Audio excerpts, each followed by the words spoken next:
Cannon നിയമ പരമ്പരയിലേക്ക് സ്വാഗതം. ഇന്ന് നമ്മൾ കാണാൻ പോകുന്നത് ശിശു ജ്ഞാനസ്നാനവും അതുമായി ബന്ധപ്പെട്ട് ശ്രദ്ധിക്കേണ്ട കാര്യങ്ങളുമാണ്. ശിശു ജ്ഞാനസ്നാനം കത്തോലിക്കാ സഭയിൽ വ്യാപകമായിട്ട് നമുക്ക് പരിചയമുള്ളതും പ്രാവർത്തികമാക്കുന്നതുമായ കാര്യമാണ്.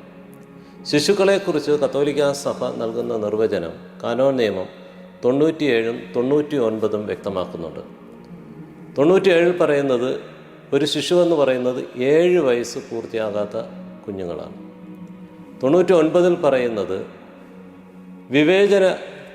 ആലോചനാ ശക്തി സ്ഥിരമായ രീതിയിൽ നഷ്ടപ്പെടുന്നവരാണ് ശിശുക്കൾ. അപ്പോൾ ഈ 2 ഗണങ്ങളെ ശിശുക്കളായിട്ട് കാണുകയാണ്. അങ്ങനെയെങ്കിൽ ശിശു ജ്ഞാനസ്നാനവുമായി ബന്ധപ്പെട്ട് മാതാപിതാക്കൾ ശ്രദ്ധിക്കേണ്ട കാര്യങ്ങൾ എന്തൊക്കെയാണ്? പ്രധാനമായി 5 കാര്യങ്ങളാണ് ഓർമ്മപ്പെടുത്തുന്നത്.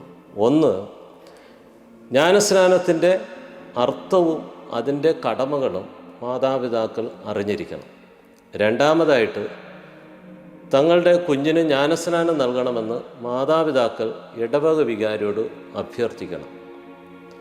മൂന്നാമതായിട്ട്, ജ്ഞാനസ്നാനം സ്വീകരിക്കേണ്ട കുഞ്ഞിന് നൽകുന്ന പേര് ക്രിസ്തീയതയ്ക്ക് വിരുദ്ധമായ ഒന്നാകരുത്. ക്രിസ്തീയതയ്ക്ക് വിരുദ്ധമായ പേര്, ഉദാഹരണത്തിന്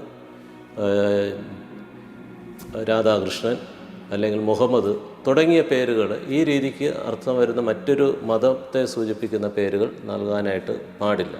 നാലാമതായിട്ട്, കഴിവതും സ്വന്തം ഇടവകയിൽ വച്ചായിരിക്കണം തങ്ങളുടെ കുഞ്ഞുങ്ങൾക്ക് ജ്ഞാനസ്നാനം നൽകേണ്ടത്. അഞ്ചാമതായിട്ട്, ഒരു കുഞ്ഞ് ജനിച്ചു കഴിഞ്ഞാൽ എത്രയും വേഗം തന്നെ ജ്ഞാനസ്നാനം നൽകാനായിട്ട് മാതാപിതാക്കൾ ശ്രദ്ധിക്കണം.